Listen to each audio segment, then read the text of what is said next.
I like. Start our recording. Vamos a grabar. Buenos días, muy buenos días. ¿Cómo están todos? ¿Bien? Yes. Bien. Bien. Fantástico. Tengo que decirles antes de todo, before anything else, I need to tell you, and thank heaven somebody from my Wednesday evening class pointed this out because I no vi muy bien. I didn't see this really well. Boom, boom, boom, boom. Momentito. We do not have class next Wednesday because it's Juneteenth. And somebody said to me, why don't we have class next Wednesday? And when I looked at my roster thing, it's like, oh, we don't. And then I realized that's the 19th. It's Juneteenth. So because it's a federal holiday, Oh, and okay. because our Wednesday class falls on the federal holiday, they don't have us scheduled. So, para que sepan, so you know, I am not ignoring you. If you don't get an invitation for that, I might, if people want to do like a little fun session, but maybe a little abbreviated, I could do an hour. Email me if you want that. And if you don't, because you say, hey, I'm getting no mail. It's a federal holiday. That fine too. Okay. Vale, perfecto. It's taken me like 2 years to get the used to the idea of the Juneteenth being a federal holiday. So see. So do we go another extra week then out, or how does that work? Okay. It's our last just day. so that we're all kind of on the same page. Oh. The last session of summer for us is August. The last class for this session is August 21st. Okay. I don't think they add on, they just charge people per the number of classes. So I always have that. I have some people who, whenever there's a holiday, and whether it's 4th of July or, 4th of July doesn't hit us because we meet on July 3rd. But if we'd had class on July 4th, that would have been, a bump out of the bucket. So anytime it's a federal holiday, I think they finally took out like one of the President's Days because they used to skip one of those. Anyway, my place is not to question. Okay. Bueno, vamos a empezar. Marilyn, if you're not getting paid for it, you shouldn't do one. Pues, I'm Sí, sure they didn't pay you. técnicamente, no. So yeah, it would have to be something like totally disconnected to class because it's not. Well, okay.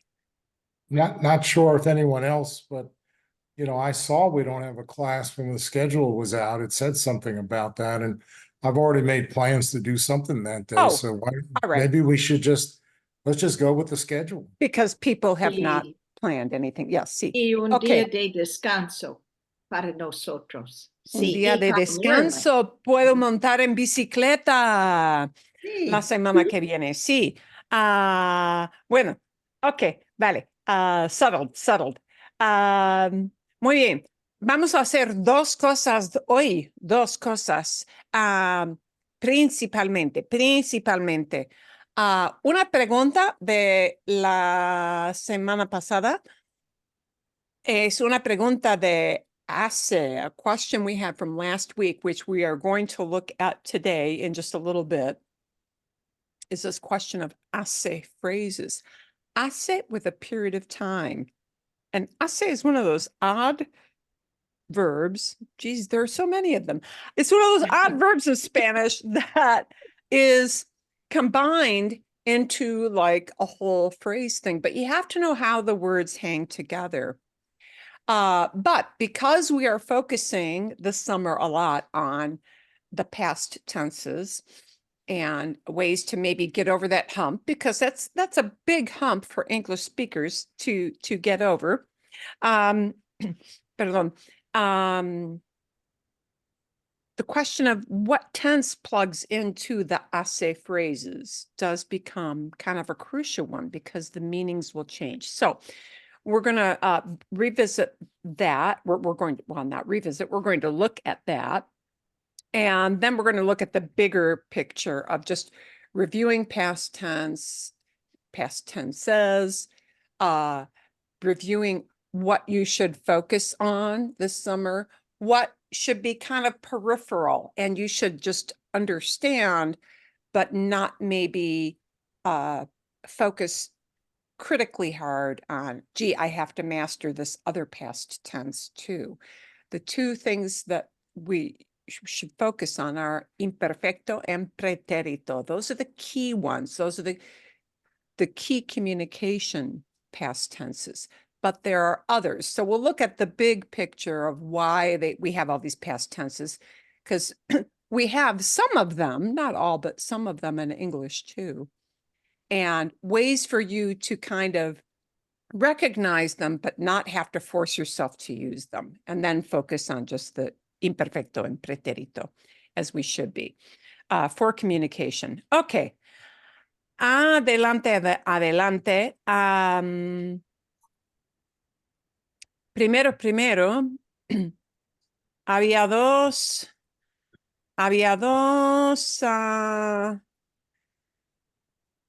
videos. Before we take up those two issues, I want to ask if you had any questions. ¿Hay alguna pregunta? Any question on these videos we had? I sent you the one with Guada, ¿sí? ¿Bien? ¿O no? Con Con Guada? Guada? Or I did not send that one? Okay. Yo Perdón. no vi. Momentito. I'll send you that one this coming week. Mm. The one you sent us was about the graduation. The graduation, okay. Where they do kind of strange things. This. yeah. Sí. And this was nice because it let you plug in,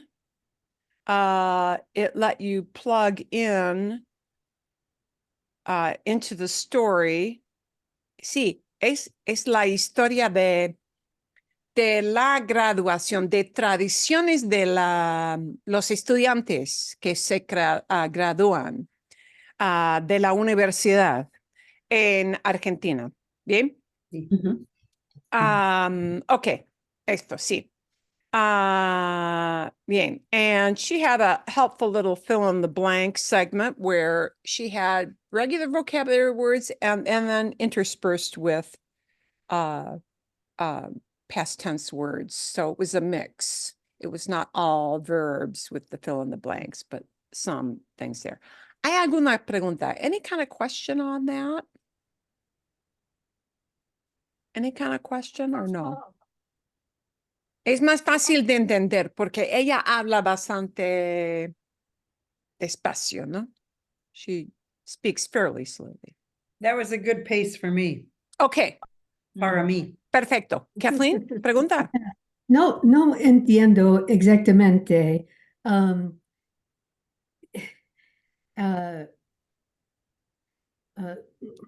Sus amigos tiran agua con polvo. They throw water with dust in it. Oh, sí, sí, hay cosas como confetti, cosas como, sí, sí, el polvo, sí, no, okay, Arena. es una tradición, pero no tiene sentido con las tradiciones de Estados Unidos. It's just a thing they do there, but there's no corresponding, or Sí. I'm not even sure I can tell you why. No Yeah. puedo decirte por qué. Es algo de su I just wondered cultura. exactly what it was that they were throwing, that because they Sí. mentioned water and dust and confetti. ¿Y por Otras qué? No sé. Okay. No sé, es su tradición en la cultura, es algo común que hacen y no sé por qué. Desgraciadamente no te puedo decir por qué. Sadly, I cannot tell you why. It's just something that they do. Okay. Otra pregunta de eso. Did the little fill in the blanks she had help? See? Okay. Gave you a point to kind of quiz yourself on that. The point of that was, can you fill in the missing word from just listening to it? And so the fill in the blank helped you with that. Okay. Adelante, adelante. Fantástico. Vamos a ver entonces. We're going to take a look then. We're going to take a look at more stories in a bit. We'll take a look at the story with Guada in a bit. Okay. First, we're going to take a look at this thing that it was requested, which was a great request to make about hace expressions. This is a structure that does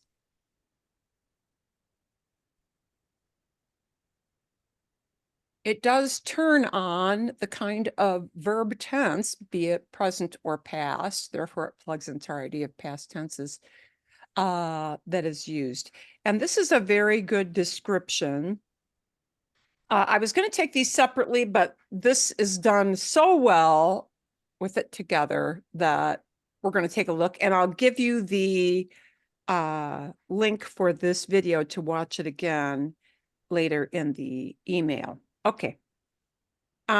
This is something that cannot be translated exactly. It's one of those idiomatic things. So it's like a math formula, but with words, where you have to learn what to plug in. And just like in a math formula in algebra, sometimes, you plug in different variables.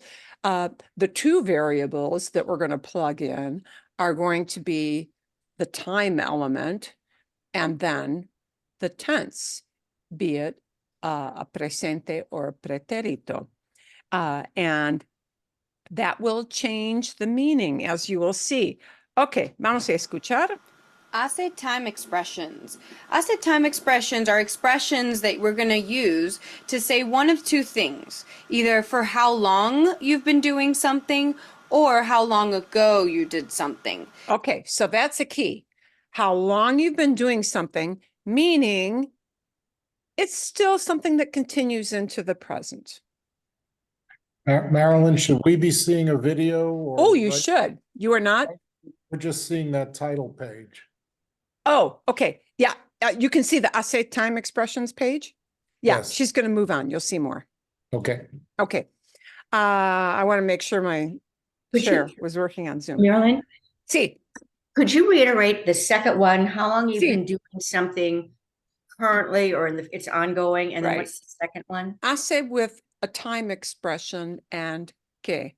And when we choose to plug in a present tense verb with this, it's going to indicate the reason we're using it with a present will be that the idea we're conveying is that activity started during that time or was going on during that time period we name, but it's still in play. Okay. It's still happening or it still exists in some way. And that is why one hace time expression uses presente. It's because that activity conveyed by the verb has to be presente to say that it's still in play. It's still going on. Okay. But the second element, the second variable here will be if I use hace with a time expression and I plug in a pretérito. Notice this one cannot be an imperfecto. It has to be a pretérito. Then it's the equivalent of our saying in English, ago. And then it has the pretérito indicates all done. It's a pretérito always indicates a finished action that is over, not happening anymore. And because pretérito has that idea of finalidad, yeah, right? Something that has an indefinite end, right?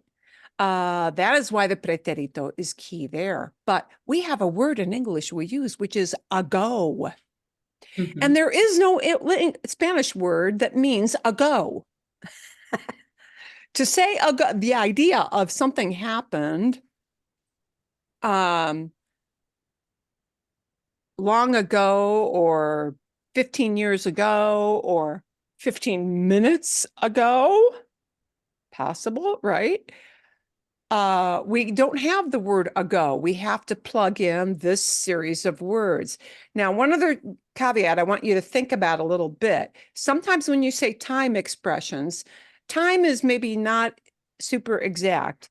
It has to be specifically a time period. Okay, a block of time, if you will. So if you're thinking of time in terms of something like 3 o'clock, a las tres, not something I can use here. Okay, if you're thinking about time in terms of miércoles, Wednesday, no, does not work. Days of the week, months of the year, a time on your watch, those are not time periods. They are not time blocks. So it has to be a block of time. The block of time can be any block of time. It could be 30 segundos, 30 seconds.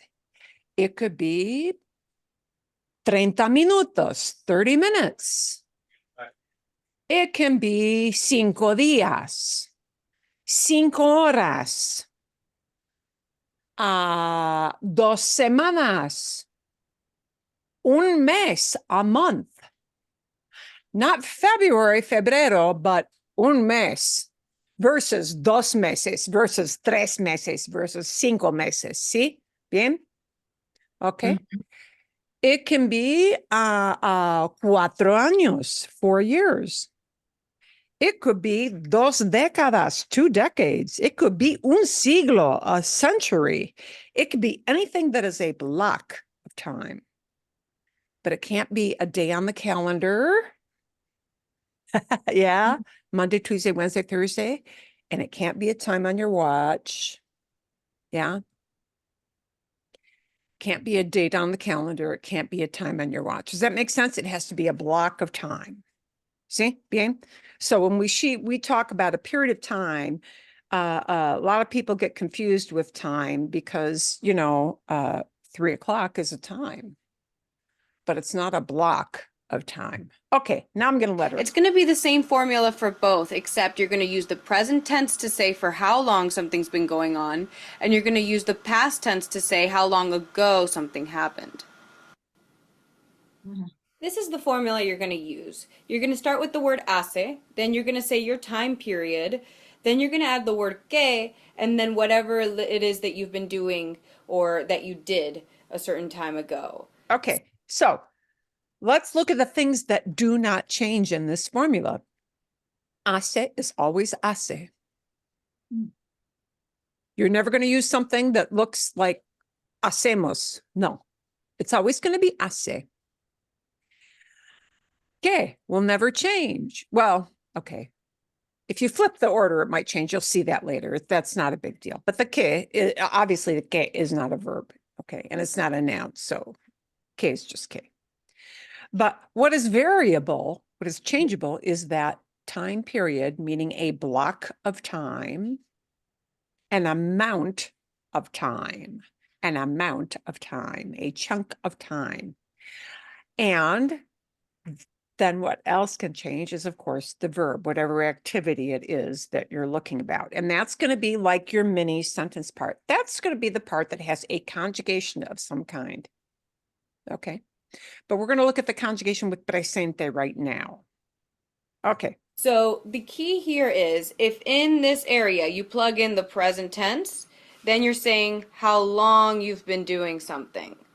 If instead in this area you plug in the past tense, so in this same area you use the preterite, you're going to instead be saying how long ago something happened. Okay, so that change of verb will just change slightly what you mean when you use this formula. Let's begin with using the present tense with the same formula. So again, hace plus time period plus que plus the subject verb and the rest of the sentence. if I want to say for how long someone's been doing something, for example, let's say I've been waiting for Carlos for an hour. So this example right here. Okay, the idea of doing something for a certain amount of time means you're going to use this formula. And because I'm still doing that thing, I'm still waiting for Carlos, we're actually going to use the present tense once we get started. So the first thing we do is we add the word hace. That's a no-brainer. You don't even have to think about it. The next step is to find the time period in your sentence. So again, if we're saying I have been waiting for Carlos for an hour is our time period here. And I'm just going to change that to Spanish, which is una hora, and plug it right into our sentence. Then we add que. And then the last part that we need is what we've actually been doing for an hour. And what we've been doing for an hour is waiting for Carlos. So that's going to get plugged in right into there. And the way we'll So the espero a Carlos, there's where you have your conjugation, but it's a presente. Yeah. Espero a Carlos. Esperamos a Carlos. We've been waiting. Yeah. Okay. So the clock started running an hour ago in this case because we name it as una hora. But because the sim is in presente espero, it's still going on. The waiting has not stopped. We're still waiting. Yeah. Okay. we'll do is we'll take the verb waiting, which in Spanish is esperar. Esperar. And we are going to take the yo form because I'm the one that's been waiting. Drop the AR, add the O for yo, present tense, and we plug in the rest of it. Hace una hora que espero a Carlos. To have it a little bit more cleaned up, this is what your sentence should look like. Hace una hora que espero a Carlos. I want to point out that this is one way that you could do it. The other way, we could actually rearrange this formula, and if you wanted to start with the waiting for Carlos part like we do in English, you could. You could start your sentence with espero a Carlos. But there's going to be a minor little difference in how you do it if you want to try it that way. So as you can see here, you can start with espero a Carlos, but if you look carefully, the difference is if you start with the subject, verb, and rest of sentence, you actually leave out the que step. Okay, so your two options are hace plus time period plus que plus subject, verb, and rest of sentence, or subject, verb, and rest of sentence, then hace, then time period. Okay, so if you use option 2, you do not need to use que. Let's do another example. Okay, so you can flip the order, yeah, and start with the verb. But then when you have hace in the time period, the que just drops at the end. Okay, that's not too bad. This Okay. example, we have Otro been ejemplo. studying Spanish for 2 years. I know I'm going to use this formula because I said to you that anytime we want to say for how long something's been going on, you use this formula. But I'm also going to use present tense here. And the reason I know is because if I've been studying Spanish for 2 years, that implies I'm still studying Spanish. Okay, so it's kind of still going on. It's present tense. Okay, at least in Spanish, it's present tense. So the first step is to add hace. That part's easy, no brainer. Our time period, we've been studying Spanish for 2 years. Our time period is 2 years. In Spanish, that's 2 años. So hace 2 años, the next one again, no brainer, add que. And last step, the subject, the verb, and the rest of the sentence. So what's been going on for 2 years? And what's been going on for 2 years is that we have been studying for Spanish. So we take the verb to study in Spanish, estudiar. And we take the nosotros, or the we form of that verb, and plug it right in, of course, the present tense. And what we end up with is estudiamos el español. Hace 2 años que estudiamos el español. Of course, you've got a second option on how you can phrase this, and you can start with the subject, verb, rest of sentence, then hace, then the time period, leaving out the que for your option 2. So your option. Okay. Estudiamos el español hace 2 años. We just drop the que at the end, right? The que is a connector, yeah? So if I put the hace 2 años, I don't need to connect to anything. That's the end, right? So it kind of makes sense that the que goes away because the que is always a connector kind of, or frequently a connector kind of word. Okay, I want to point out one other little thing that could be helpful. I told you period of time. So 2 horas, 2 días, 2 semanas, 2 meses, 2 años. Okay. You can even make the period of time vague.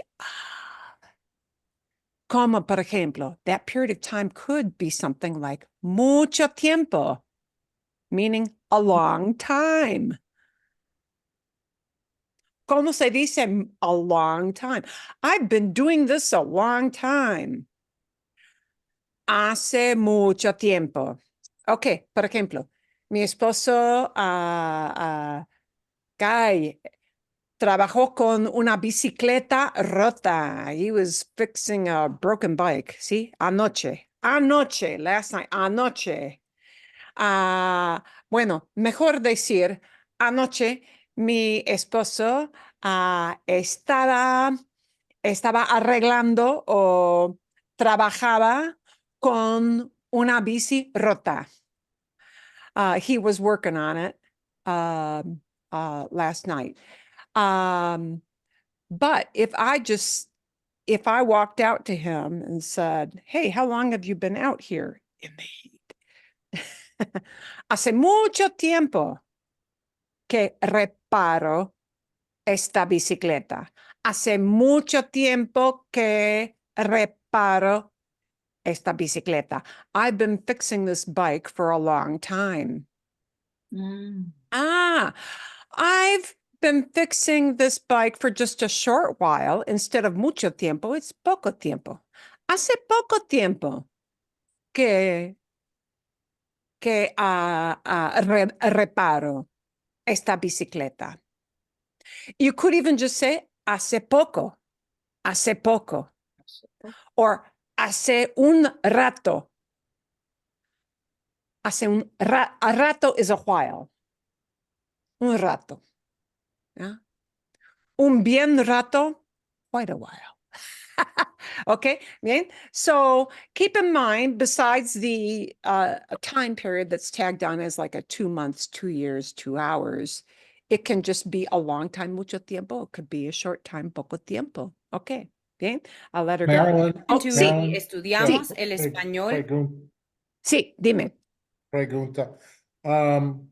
¿Podemos usar por en lugar de hace? Sí, es posible. Por ejemplo, reparo esta bicicleta por 30 minutos. But then it's, this is kind of a nice rolling phrase because it still gives the idea of, it's still going on. It started back whatever that time period was, and it's still in progress. But can you plug in por as kind of a very short thing? Yeah, you can. Es posible. Yeah, as with many things in language, sometimes there's more than one way to, frame your thoughts. Hace 2 años. Again, you do not need que if you're going to do the second option. Now it's your turn. Tu turno. What are the 2 ways of saying each of these sentences in Spanish? Right? Como se dice? She's been shopping for 5 hours. And the way they want you to frame shopping is estar de compras. That means shopping, is shopping. ¿Qué creen ustedes? What do you guys think? Ella está de compras hace 5 horas. Ella está de compras hace 5 horas. Sí. Ella está de compra hace 5 horas o hace 5 horas que está de Ella compras. está de compras. Hace 5 horas que está de compras. You have to remember the que word done. ¿Bien? ¿Sí? Ok, vale.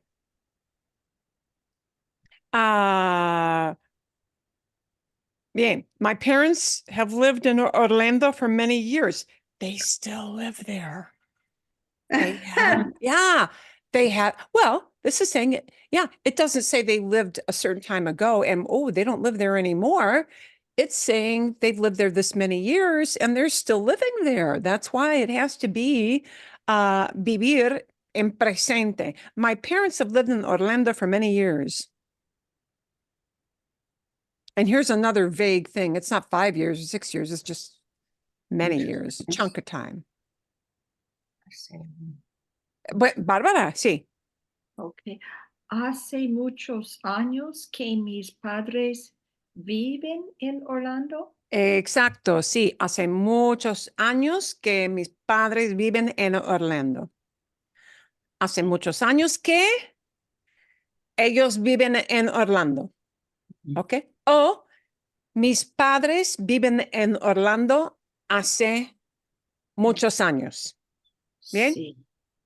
Bien. Perfecto. Okay. So that presente plugs in definitely the idea of that activity, that action has not yet ended. It doesn't have a finishing point. Okay. A go cannot plug in here. Okay. Because it ain't over till the fat lady sings. Okay. As the old saying goes in English. Write down your answers. Okay. Now let's see what happens if we use the same exact formula, but instead of using it with the present tense, we use it with the past tense. So we're flipping Anytime to the you other want to say how scenario. long ago something happened, so in the case of I went to Puerto Rico 4 years ago, in Spanish over here, instead of using the present tense like we did in the last two examples, we're going to use the past tense, the preterite specifically. But we're going to follow the formula the same way otherwise. So we start with hace, that part's easy, hace. Now we want to say the time portion of this, and that's 4 years, 4 years, 4 años. Then we want to add que like the formula indicates. And last, we want to say what it is we did 4 years ago. And what it is, in this case, I did 4 years ago is I went to Puerto Rico. So I'm going to take that part and put it into Spanish. So I went, that comes from the verb ir, which is to go. And the yo form of that in the past tense is yo fui. So what we end up with is hace 4 años que fui a Puerto Rico, and that means I went to Puerto Rico 4 years ago. Now, you can... But see, I'm still not in Puerto Rico. It was a vacation. Yeah. And because I'm not there anymore, okay, and I'm not talking about I do this like every single year. I just did this 4 years ago. I am pinning in time when it happened, but it's definitely over with. And that's why that has to be plugged in as a pretérito kind of verb. And worded a second way, which is exactly like when we did this with present tense. This would be the first way, and then the second way would be to start with the fui a Puerto Rico part, and then say hace 4 años without the que. So our second option in how to say it is fui a Puerto Rico hace 4 años. Let's do a second example to make sure you get the hang of it. So again, hace plus time period plus que plus subject, verb, and rest of sentence. But right now, the sentence we want to put into Spanish is I got dressed 3 hours ago. If you see the word ago, then you know you're going to use this formula, but here you're going to use the preterite and not the present tense. We start with hace, that part's a no-brainer. However, our time period is 3 hours. That's how long ago we did it. So 3 hours. With that, we end up with 3 horas. Then we add que. And last, we want to find what it is we did 3 hours ago. And in this case, I got dressed. That's what happened 3 hours ago. And in Spanish, to get dressed is vestirse. And if you remember how to do this into the preterite, first of all, this is a reflexive verb, so that se for yo is going to become me. And what you're going to end up doing with the vestir part is you're going to drop the IR and add the I with the accent, vestí for yo. And this is what you end up with. Hace 3 horas que me vestí. If you want to add yo, you can add yo and say hace 3 horas que yo me vestí. That part's completely up to you. Yeah, you can add a yo, but don't because people don't bother. It makes you sound gringo to say yo me vestí, unless you're I got dressed. Okay, then the yo is okay. But otherwise, unless you're like making a real point of it, yeah. You know, like somebody else in the family didn't get ready on time and you're not doing the finger wag. Yeah. Leave it as me vestí. Okay. But this is just one of the 2 ways you can say it. You can actually start the sentence with me vestí, and in which case you would drop the que, and it would look like this. Me vestí hace 3 horas. So again, this is the first option that you have, and this is the second option that you have. But if you use option 2, you do not need to add the que. Now it's your turn. Okay. What are the 2 ways of saying the sentence below in Spanish? Do this one on your own. Okay, so now I'm not talking to Maria anymore, but I did this back an hour ago, right? So this is why hablar, ¿sí? Is going to have to go into pretérito. ¿Cómo se dice? I talked to Maria an hour ago. Hace una hora que hablé a María. Perfecto. Hace una hora que hablé a María o hablé con María, no importa, ¿sí? Hablé a María, hablé con María, son iguales. Ok, vale, perfecto. Podemos cambiar el orden de las frases, ¿sí? Hablé a María hace una hora. Hablé a María hace una hora. Perfecto. Ok, vale. And notice in Spanish, the way they think about this, instead of ago, hace means it makes or it does, right? It makes an hour that I did this. That's the way they think of it. Does that sound funny to you as a direct translation in English? Yes, because it doesn't translate well, but that's the way they think of it. It makes an hour that this happened. Right? Okay. Now let's talk about hace plus time questions. This is when you want to ask someone how long they've been doing something or how long ago they did something. So so we're going to look at this only briefly because this is a little more complicated, but just so you know how the question could come up. But I'm not going to play all of this segment. What I want you to, because it's enough to deal with, is getting used to those words that get combined. Yeah. And sometimes this takes it a step a little further, but just so that you know how the question might be asked if it were posed to you as a question. This is the question version of what we just did. There's also a formula associated with this, and guess what? If you put it in the present tense, you're asking for how long they've been doing something. If you put it in past tense, you're asking them how long ago they did something. But in order to have these questions, you're going to need to know some time elements and questions that you might use regarding the time piece of this. So for example, your time element, what you might be asking someone is how long or how much time ago, or for how long or for how much time. This would be your time element for that. ¿Cuánto Yeah, so it won't just be a cuando word. So you know. So we're not going to focus on this a lot, but just to give you an idea of how it might happen. If you want to ask someone how many years ago or for how many years they did something, it's cuántos años. For how many days or how many days ago, cuántos días. How many weeks, cuántas semanas. How many months, cuántos meses. And you get the idea here. So if you notice, they agree. If it's masculine and singular, you use cuánto. But if what you're asking about, the time period, is feminine and plural, you say cuántas, and so forth. Now, just like there were 2 different ways that you can structure the hace time expressions, there's the first way that you could do it, and the second. There are going to be 2 ways you could ask the question, 2 different orders. You can start with hace, then your time element portion, which is the cuántos años or cuántos días or whatever you want to ask, que, and then the rest of your sentence. Or you can start with cuántos años hace que. You've got 2 different ways to do it. But the idea is this: if you ask the question and you use the present tense, you're asking for how long someone's been doing something. Of course, they're going to answer with a time period. They're going to say 3 days or whatever it is that is the correct answer.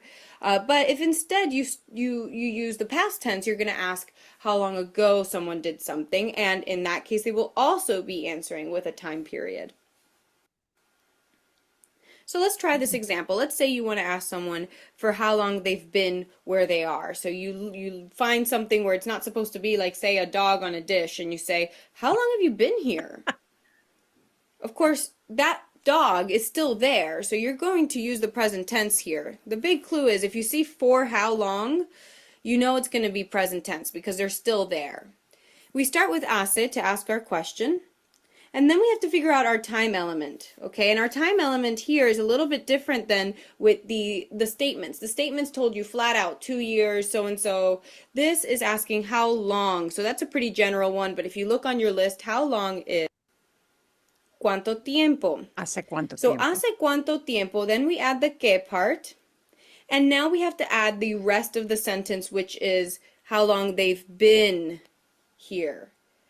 And to be somewhere, you know the verb to be is estar. Of course, you have to choose between ser and estar, but we know it's estar because it's a location. You're asking how long they've been here, located here. And you want to ask the tú form of the verb because you're talking to someone. So how long have you been here? And that's estás.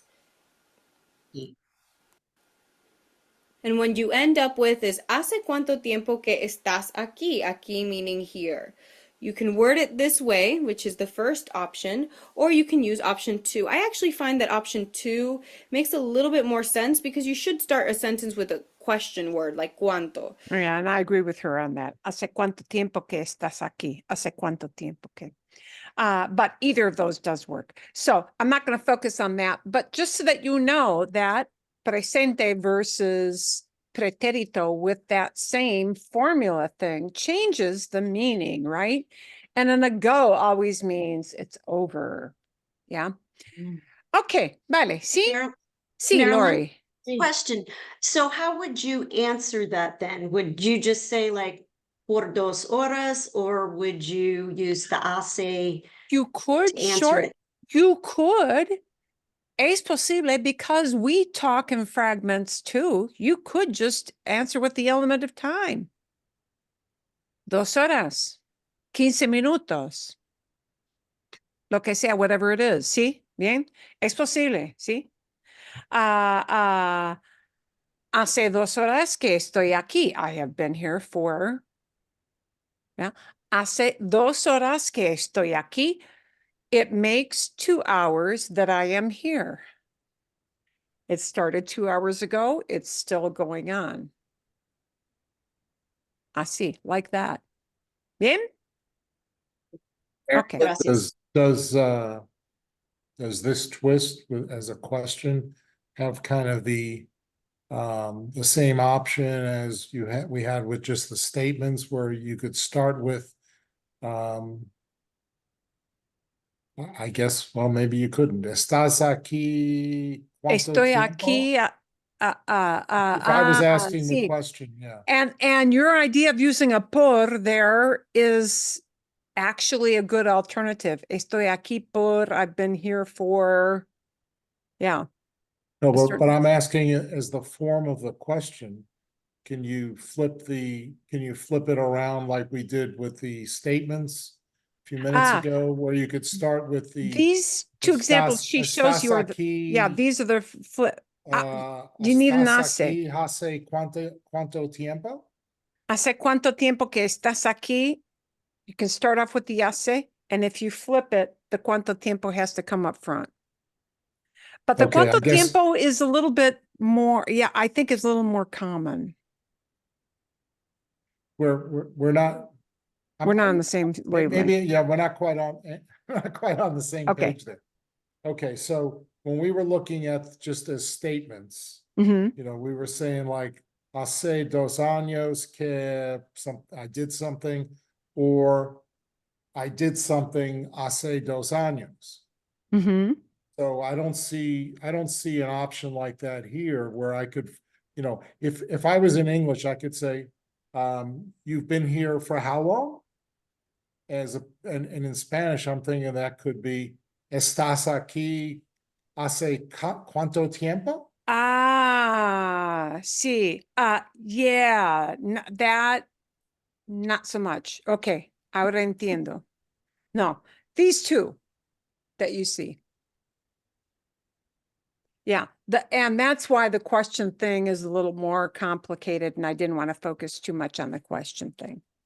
Because you get into more complex patterns and ways that those words combine. But those two that you see, that's, I do think the number 2 option, cuánto tiempo hace, how long does it make? How much time does it make, is maybe a little more common. Okay, in my opinion.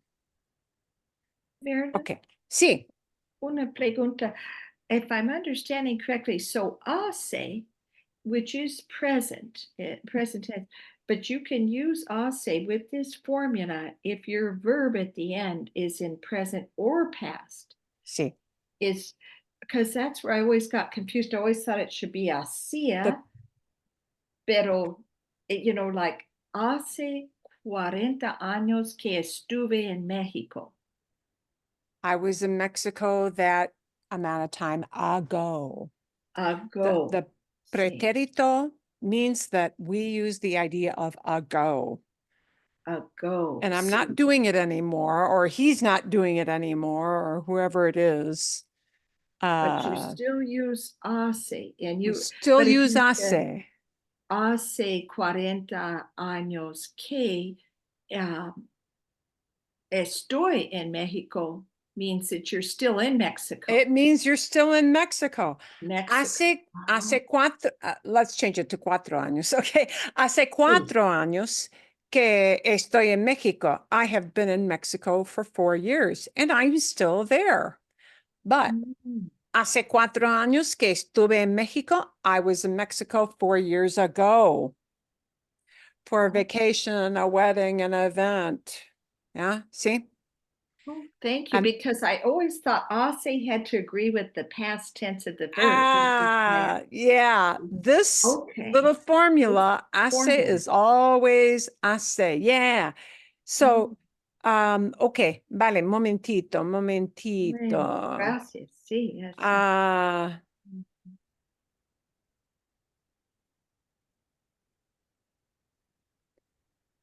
Okay. I'm glad you asked Hace that, Barbara. Hace Oh, 4 años que fui a Puerto Rico. It makes 4 years that I was in Puerto Rico. I'm not there anymore. That's why it's fui. mm. But it's still Yeah. hace. Hace is a presente, but fui is not a presente. They don't match up. You're used to making things match up, aren't you? But yeah, they don't. Yeah, the hace there is just saying it makes this amount of time Makes. for the duration. So Marilyn, with this example that you have us looking at now, Mhm. you've been saying it can translate to, or as it shows there, I went to Puerto Rico 4 years ago. But how would you sort of tweak that to say, I was in Puerto Rico for 4 years? Ah, In other words, for a duration of 4 years, like right. durante 4 años. somehow. Estuve en Puerto Rico durante 4 años, durante that- 4 that- años, por Yeah. 4 años. So that no longer involves the concept of hace. Right, sí. Por 4 años, durante 4 años. Okay. Those two work. Sí. Bien. Buenas preguntas. Such good questions. You And guys are so Marilyn, smart. that Ustedes helped son- me a lot by knowing that they're really, in Spanish, they're thinking it makes this amount of time. It's very different than how an English person thinks. It's very different. That structure is something we totally don't have at all in You know, we just haven't got it, period. We haven't. Pregunta. Sí. So Perdón. just on, going on Barbara's explanation again, so whenever time is involved, that's when hace is in present tense. But if you're making a cake or something, that's, I made a cake, that would be, you would do a past tense for the hace. Okay, like I made a cake an Yeah, hour ago. Yeah. Okay, I made a Oh, cake an no. hour ago. I just made this an hour ago. See? okay. No, Hace that's- una hora que horneé o preparé okay. esta torta. Sí, I este see. pastel. Mhm. Can you No, give me an example of when you would congregate hace? In past tense, not using the present tense. Oh, Just- not using the past tense? Yeah, Uh, using the past tense. oh, you mean using hace in the past tense? Yes. Ah, I would prefer to do that another day. Okay, sorry. Okay. That gets into, now we're really opening the can of Oh. worms, Mariana. Actually, Okay. it's a pretty good question. But if I go into that right now, it's going to become a great big blob in your brain like this that just Okay. sits there. Oh my I'll God. just grab this what I have right now. Yeah, Okay. that's enough of a blob. La próxima vez, next session, next time, we will see a little bit of that. But this hace que is something that is just a very commonly used phrase. And the reason we take a look at that is that we don't have a good translation for it yet. It is so common for them to use that. See? Bien? Okay. Buena pregunta, Mariana. We'll check that out next time. It's a little more complicated. Okay. And also, this hace thing is a much more conversational kind of thing. It's something you hear people use in a conversational way. Okay, which is why. And taking hace and putting the hace itself into a different tense is not as frequently used kind of structure. So that's why I don't want to combine it with this. Okay, bien, perfecto. Muy bien. Adelante, adelante. Bien, vamos a ver. I want to show you something, and I'm going to send this as kind of a bonus video, but I'm not going to play it during class, but I did borrow, cheat, and steal from it. Para que sepan, so you know. If you feel super advanced and challenged and you really want to challenge yourself, you can listen to this video. It is fairly long. Well, no, it's not very long. No dura tanto tiempo. It doesn't last so long, 7 minutos, pero totalmente en español. Okay. He explains how all kinds of tenses mix together. And he has this great chart from which I stole a lot of ideas. But the idea behind the chart, which we'll look in a little more simplified form right now, is that, and of course, Spaniards always think everything is the best that they've ever done. You know, just like we in English, it's the best way to do it. You know, everybody who grows up with it, this is the best way to do it. Yeah. But there is a logic to it. Most tenses in Spanish do follow patterns that are recognizable pretty quickly once you see the pattern, even though you're changing to different tenses. So that's the point of that video. The point of that video, if you choose to listen to it, and I am going to tell you it is a more challenging thing to listen to. The point of that is that there are a lot of patterns. So in our quest to learn present and past and get used to present and past and listening for present and past, because today we're going to be recognizing and listening. Okay. And then the week that's coming, we'll be putting it into practice. there are patterns you can recognize. And even if you just take this from the out of the realm of listening to a story, but plug it into the idea of reading a story, which most of us are most comfortable doing, quite often, even if you don't know every word, you'll be able to isolate where the verbs are. Even sometimes if they're irregular, not always, but often. And you'll be able to tell who it is who's doing an activity, even if you don't know exactly which tense it is. See? Voy a explicar. So we're going to see these patterns that help you. We're looking for patterns that help us decode when we listen and when we read. Okay?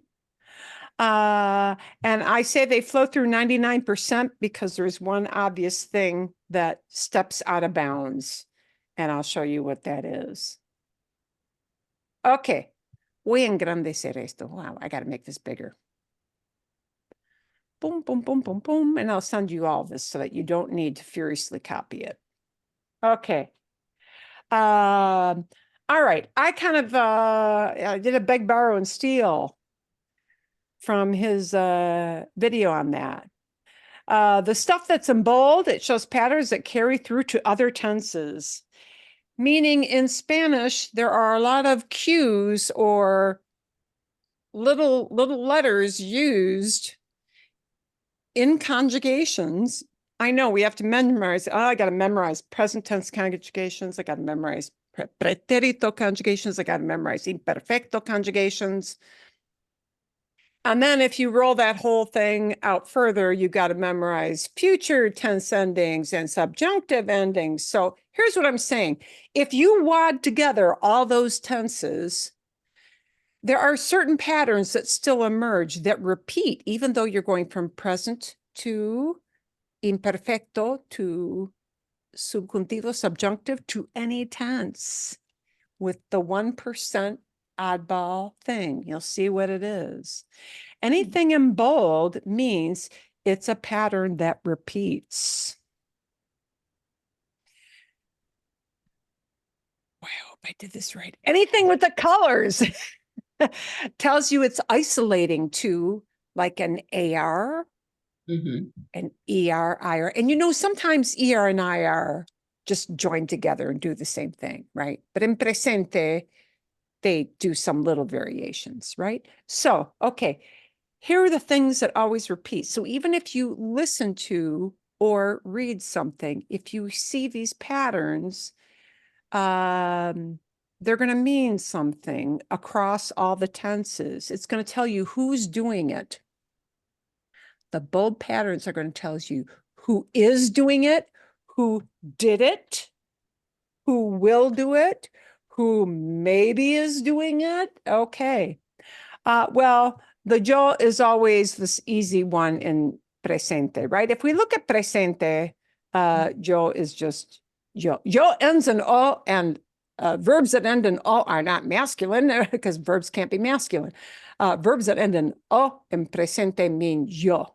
They correspond to yo. That's how kids always remembered it. But if it ends in an ese, it's a tu verb. Ends in an ese. Termina en ese. Ends in an s. It's a tu verb. Here's the glaring exception, pretérito for tu. We'll come back to that in a bit. So, okay, tu verbs end in ese. Let's take a look. Imperfecto. Tu verbs end in ese. You know what? Futuro, future tense. Tu verbs end in ese. Subjuntivo, subjunctive. Tu verbs end in ese. Condicional, lo que sea. Conditional tense, which is a thing, like would do something, yeah, you know. They end in ese. A tu verb ends in ese, and that is a pattern that repeats. So it always tells you tu is the person doing the action, whether it's now, then, would do it, maybe is doing it, future will do it, okay? That ese is for tu. The mos ending is always a nosotros thing. whether it flips to an amos or an hemos or an hemos, talks to you about what infinitive it comes from. Great. Okay. But that mos is consistent. Wow. We go to pretérito. Mos is consistent. It tells you we are doing it. Mos always tells you who. It's this vowel in front of the mos that tells you if it falls into an AR verb category, right? Like amos or ER and IR, they're sharing emos. Ah, bien. Okay. We're going to leave off the vosotros items here. Naked vowel by itself is always, yeah, these naked vowels, I call them. Things that just have vowels and no consonant in them, no consonant. Those are third person. Yeah, these. Okay, so let's leave that now. We had our ese, our S ending, our mos ending, our ene. Verbs that end in an N mean they or ustedes. See, ellos, ellas, ustedes. So ene, the vowel is just what tells you it's an AR verb or ER verb or an IR verb. See, eso. Okay, let's see if that holds up. Oh, pretérito, pretérito. N. Wow. Still, ellos, ellas, ustedes. Again, the vowel combinations. And actually, I probably could make it ron.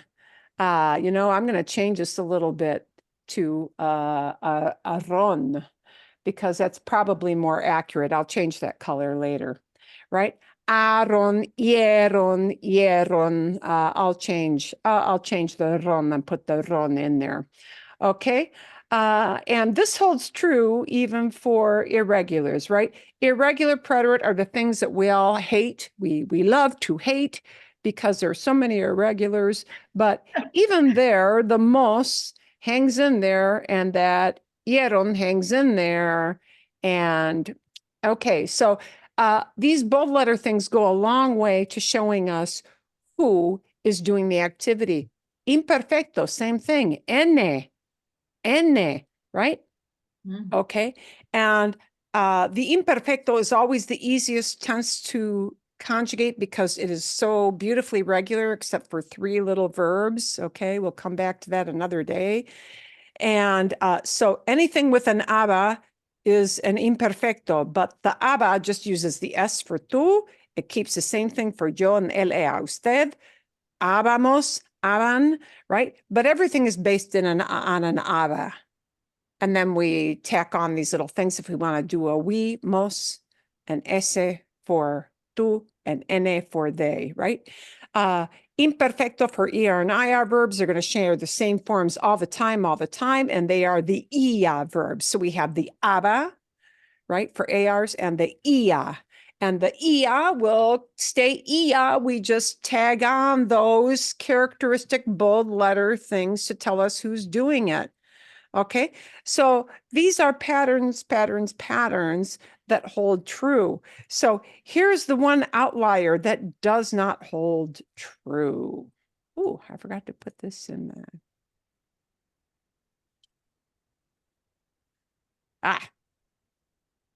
Perdón. Okay, I'll have to get that in color. Here are the things. Here's the one glaring thing that does not follow that pattern. Haste, iste. Pretérito. So, manejaste, you drove, right? See? Hablaste, you spoke. Tomaste, you took or drank or ate something. See? Estudiaste, you studied. And then iste, entendiste, you understood. Aprendiste, you learned. See? Viviste, you lived a certain set amount of time.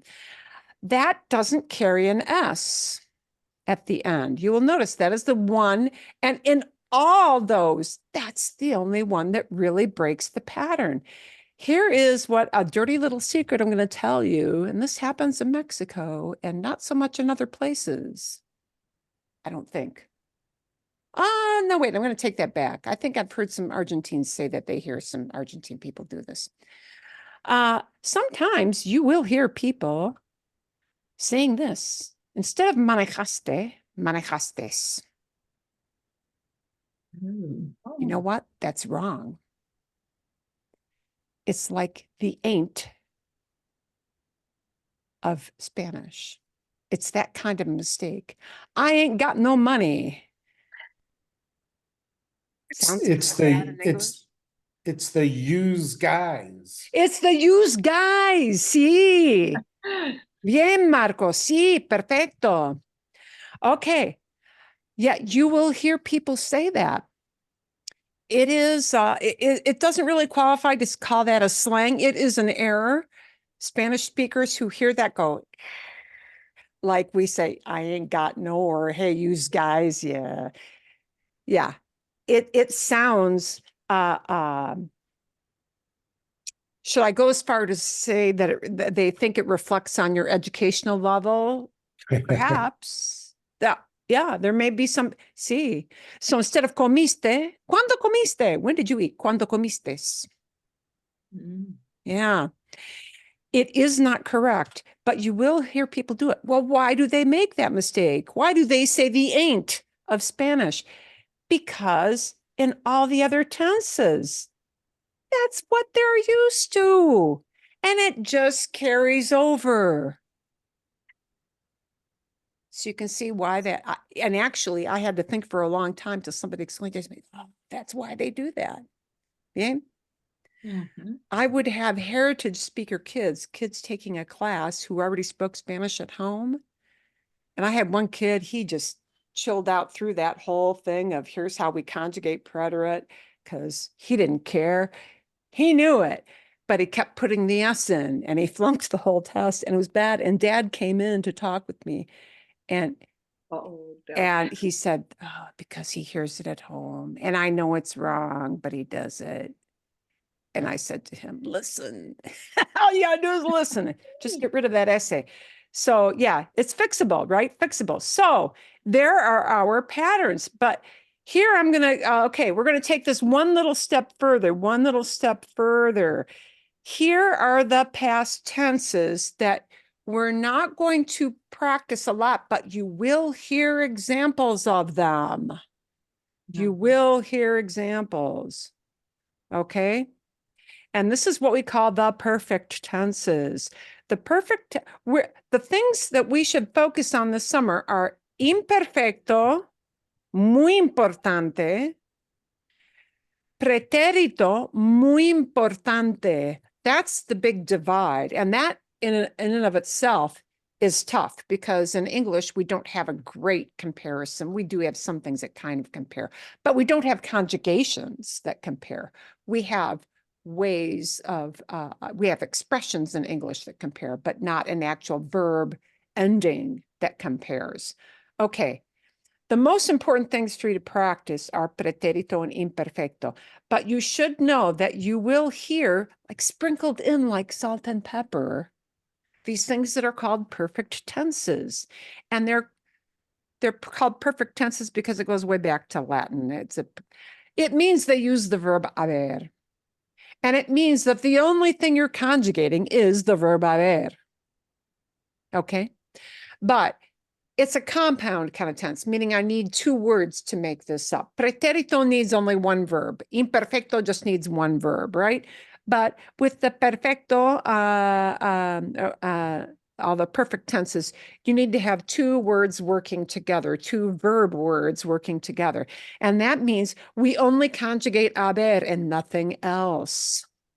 Yay. So all you got to learn is how, or all you have to listen for the perfect tenses is that haber is conjugated and it's combined with something that ends in usually an ado or an ido. Now, there are a lot of irregular participles like visto, seen, like escrito, written, okay, like hecho, done or made. So there are irregulars that fall into that ado ido that aren't ado ido, but something else. But haber is the only thing that gets conjugated, and the ado is always an ado, the ido is always an ido. So what do they mean? Present perfect means it's the equivalent in English of, instead of haber, we have has or have. A helping verb. You may have learned that as an auxiliary verb, whatever you learned in 3rd grade, and never thought about it again. Because we don't. We just say it, but we don't think about it anymore after 3rd or 4th grade. We just don't. Okay, so we have to have an auxiliary verb, and that is either have or has. Yeah. I have eaten. I have taken. She has. It has to change to has. Okay, so the only 2 variables we have for haber in English are has or have. That's called present perfect. I have eaten. Does that mean I'm doing it now? It's called a present perfect because have and has are present verbs. But it really means it's already done. I have eaten, it means I'm not eating now, but I did. Yeah. So it's kind of a recent past thing. Okay. So presente perfecto, present perfect, does indicate an over and done with action. But the only thing that gets conjugated is the haber, and it's called present because haber is conjugated as as, a in presente, in present tense. I have, as, tú, you have, a, he or she or usted, you have or she has, he has, hemos, we have, habéis, that's only in Spain, and han, they have, or you guys have, ustedes. See? So these are just, they are present tense forms of haber. That's why it's called present perfect, but it really means the action's over with. Make sense? See? See. Yeah. I have seen that movie. I'm not watching the movie anymore, right? Yeah. Okay. So one thing you should know, presente perfecto is super, super all the time used in Spain. All the time. Anything that was done recently is phrased this way when a Spaniard talks. Okay. So if I want to tell somebody, I ate this morning, a Spaniard will likely phrase it as, he desayunado esta mañana. I ate breakfast this morning. And because this morning it's kind of recent, it's he desayunado. Desayunado. Desayunar changes to desayunado. Hemos desayunado. We have eaten breakfast, right? So that's what happens. So Spaniards will say, he comido or he desayunado. And anybody in Latin America will use pretérito. That was a game changer for my daughter in Spain. She only had to learn how to conjugate haber, Oh, basically. She could So get through here's what- everything. yeah. So here's what you need to know. If you're not planning on traveling to Spain, this presente perfecto is not, if you're traveling just in the Latin American realm on this side of the pond, you'll hear this. It's not like they don't use it, but you'll hear it less frequently. But in Spain, this is their go-to that they prefer to talk about something that happened in today's time period. And once it moves into a yesterday time period, then Spaniards generally will switch to pretérito. That in a nutshell, the easiest way to explain it is that pretérito is for beyond today. Yeah, yesterday, last week. Okay. Marilyn, Sí. Una pregunta. If you were to say, we have showered, is that reflexive in the, like, would you say hemos It'll be showered? reflexive too. Sí. In Okay. okay. Sí. Nos hemos duchado. Nos hemos duchado. Nos hemos Nos hemos duchado. duchado. Sí. Okay. Bien. Okay. Marilyn, Sí. Bien. question. So what's the time frame difference between present perfect and past perfect? And I see both of these tenses a lot when I read. They use it a lot in writing. Yes. Okay. The other thing is in reading, even if it's Latin American Spanish, you will hear these a lot. Present perfect. You will. Okay. So here's in Latin America, it's not like you won't hear these, but these are very frequent, much more frequently used in Spain in a conversational context. Okay. So if they're talking about anything that happened in, like, I'm talking about what happened this morning, or like if it was 7 o'clock at night, what happened at 5 o'clock, anything within the today time period, anything that is passed in the today time period in Spanish will generally, they favor that presente perfecto. Okay. He comido, has comido, mi amiga ha comido, hemos comido, we have eaten, mis amigos, mis hijos han comido. All right. And notice the comido is always comido, comido, comido. It doesn't matter who's doing it, right? The only thing that gets conjugated is the haber part. So yes, in reading, you will, even in Latin America, you will see it. Also, this is the have you ever kind of structure. So even in Latin America, if somebody wants to frame a question in like, oh, have you ever traveled to Italy? Meaning the have you ever done it kind of question. Then even in Latin America, they will frame that as a present perfect. ¿Has viajado a Italia? ¿Has viajado a Italia? And that's, have you traveled to Italy? Ever? Have you ever done it? Okay. O por ejemplo, ¿has comido sushi? Have you eaten sushi? Like, have you ever? Right? Okay. So if you hear videos from Spain, do know you'll hear this presente perfecto way more. If you read anything, even in Latin America, in writing, you're right, Lori, in newspaper articles or stories, you'll see the perfect tenses uses a lot. So presente perfecto does mean, but here's the key thing. It does mean it's over. It's done. Yeah. So it's not like that hace da da da da da we did, where like it could still be going on. It's over with. But we're using a present form of haber. That's why it's called present perfect. But it's kind of a misnomer. Present perfect is actually a past tense. It does mean something is done. Okay. Not going on anymore. Yeah. Okay. Why is that important? There's also something called past perfect. So whereas present perfect means I have eaten, I have taken, she has left, she has gone, right? Past perfect in English, the has or have becomes had. Had.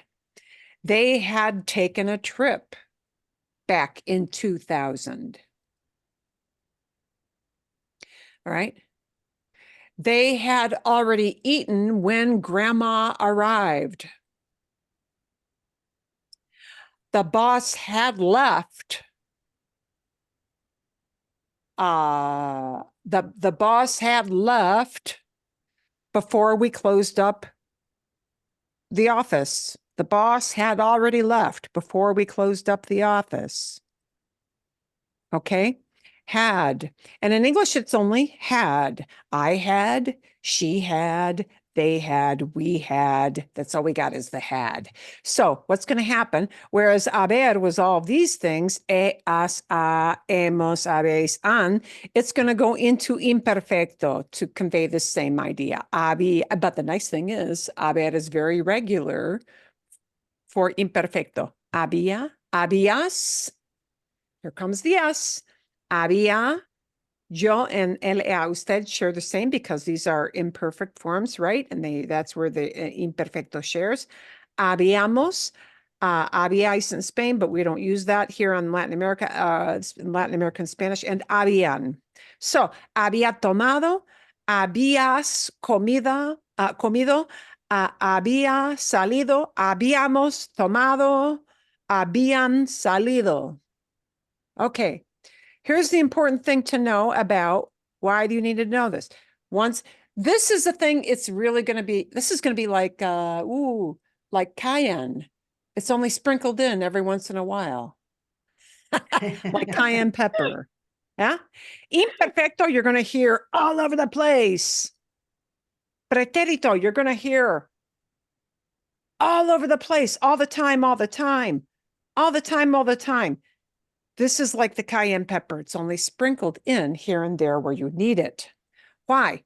Because past perfect takes that past action and it shoves it way further back than anything else in the story. So that idea of the boss had left when we closed the shop, the boss had already left, yeah? El jefe ya había salido cuando cerramos la oficina. We closed the office. That's done. Cerramos la oficina. We closed the office. It's a done action. But when we closed the office, way before we closed the office, that's when the boss left. Yes. And that había salido shoves the activity before the cerramos, way earlier than the cerramos. It pushes the activity further back.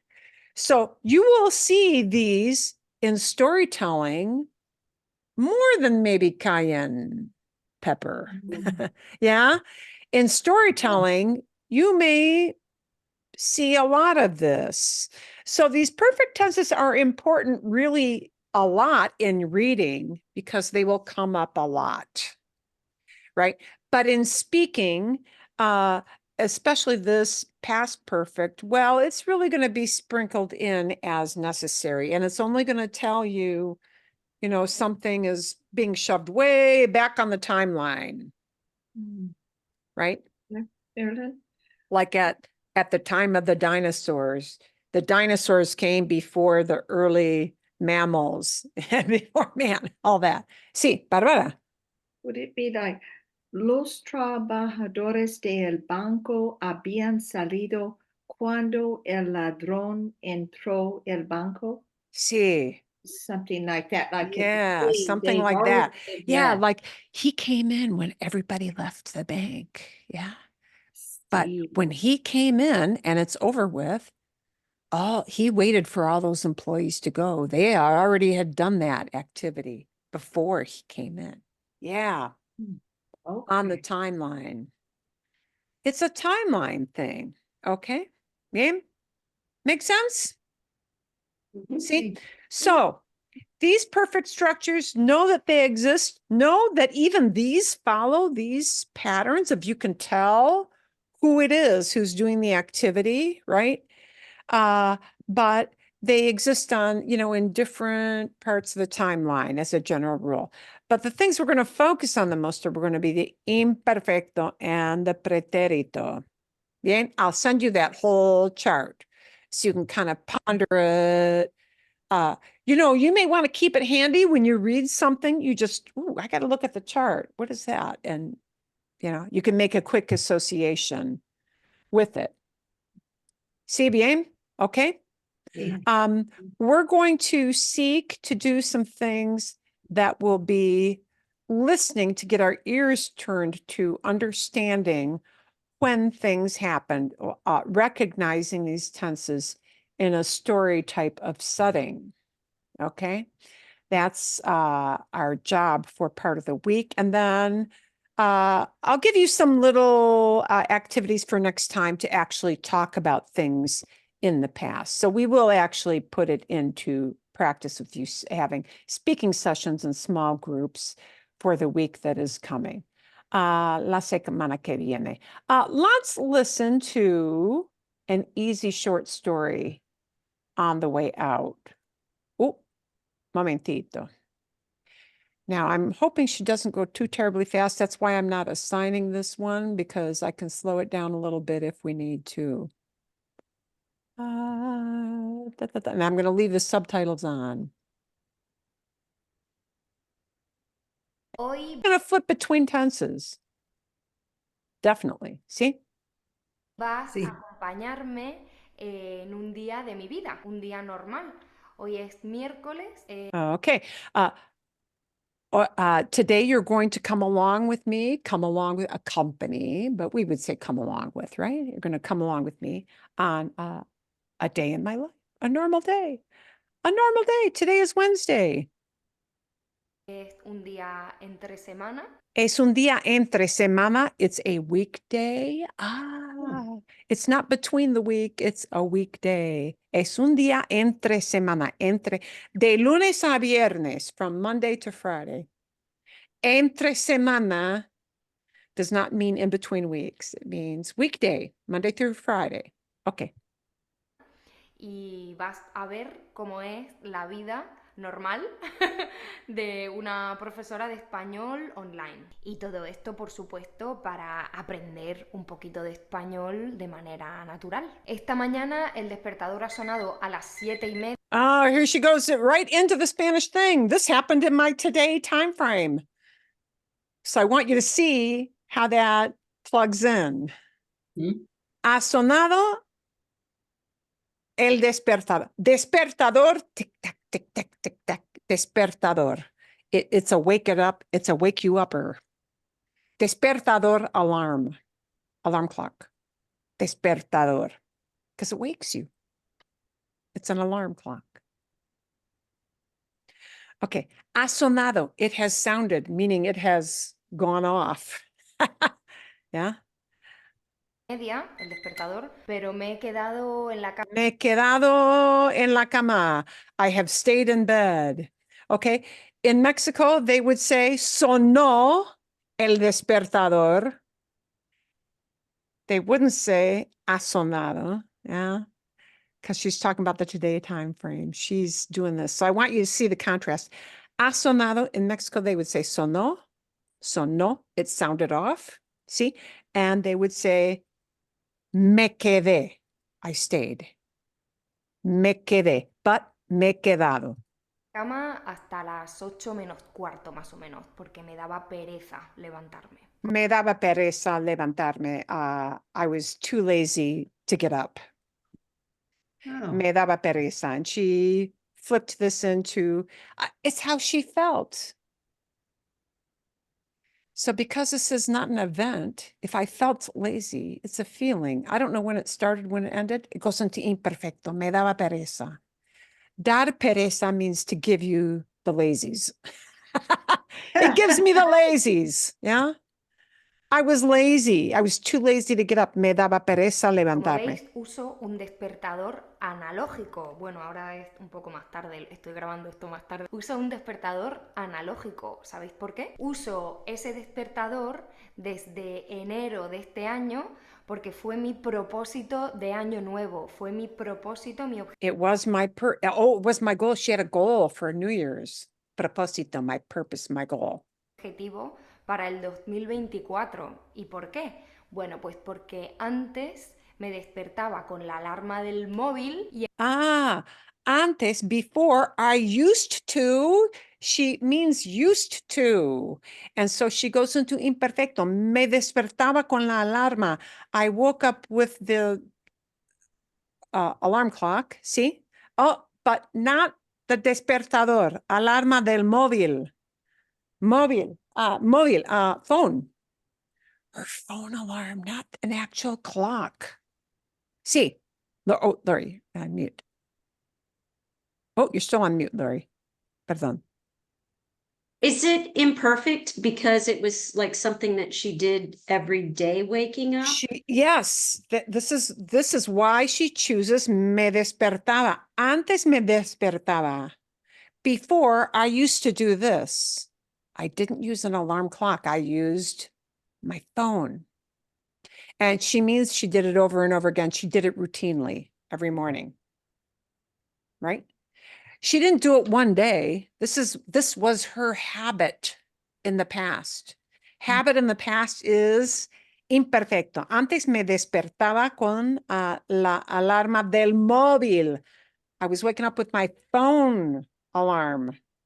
Y en cuanto sonaba, ¿vale? Sonaba En la cuanto sonaba, as soon as it went off, and again, it's what her habit was all last year before the new year, before she made a resolution.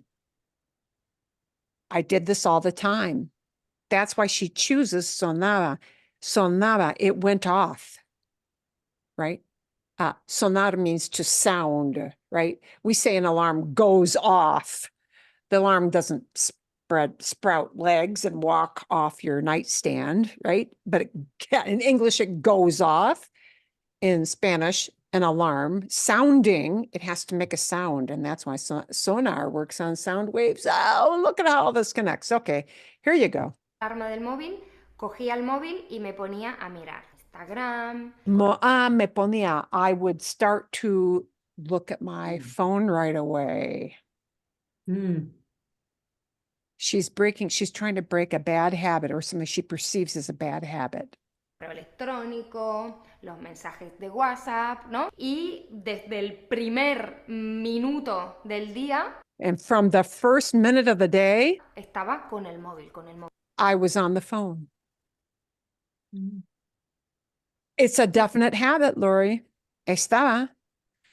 Not she went on her phone all day just that one day, but this is what I was always doing. Yeah. I was always looking every day at my phone. See? con el móvil. Me di cuenta de que pasaba demasiado tiempo con el móvil. And I made a decision. Clean break. Decidí. Clean break. Pretérito.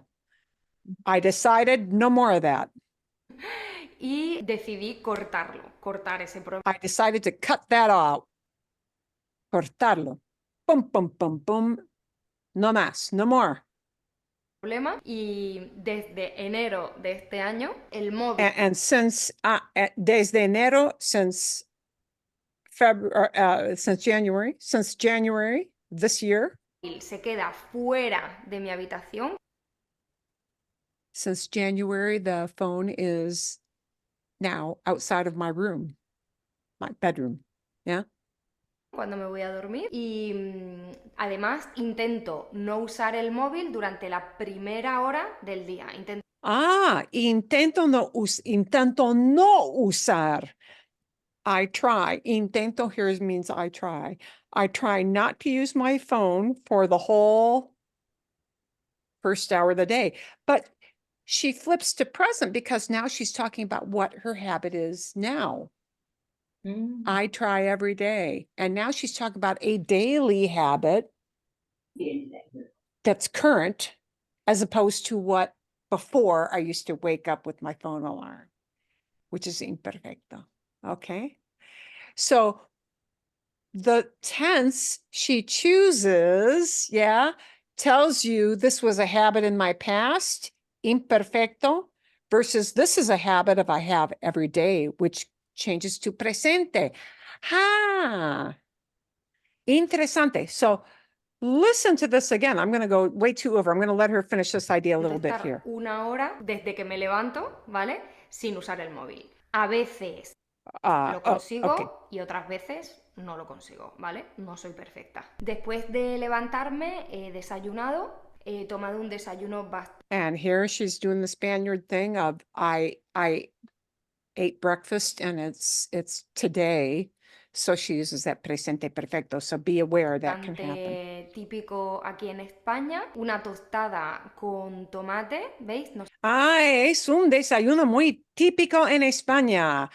Una tostada con tomate. This is a typical thing to have for breakfast in Spain. Tomato, and you grate the tomato fresh, yeah, on toasted bread. Nosotros normalmente Rayamos means to grate, like use a grater.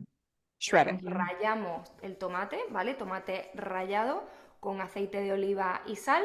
También me he comido un kiwi amarillo que me encantan. Me gustan mucho más los kiwis amarillos que los kiwis verdes.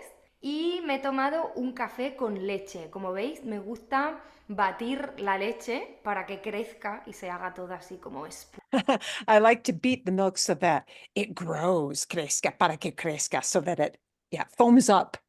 And when because it foams up, crezca, it grows, because it gets bigger. Yeah, it gets nice and fluffy and tall, therefore it's growing, crezca. Espuma, eso me encanta. Después de desayunar, normalmente me gusta hacer la cama, ordenar un poco la habitación y abrir las ventanas para que la casa se ventile, ¿vale? A mí me parece muy importante abrir las ventanas, que cambie el aire de la casa y que cambie como la energía, ¿no? Que entre. Okay, I'm going to stop her there so I don't go too egregiously over my time period here. Okay, so I want you to finish listening to that because it's just very much, here's what went on in my day, kind of, and so it's wonderful for that daily thing. But you do get a little bit of her Spanish habit. It's not a Mexican habit of using that present perfect, just so you can see how it's constructed. Yeah. And we're not going to practice a presente perfecto next week, but I want you to listen for how she flips between time periods, what she used to do, what her habit was waking up versus how she changed the habit and what she does now, what she does her day, and then she's going to march through the whole rest of her day. See? And just notice, we need those tenses just to tell us if something is a habit now versus a habit back then, but I don't do it now. All those kind of little nuanced things.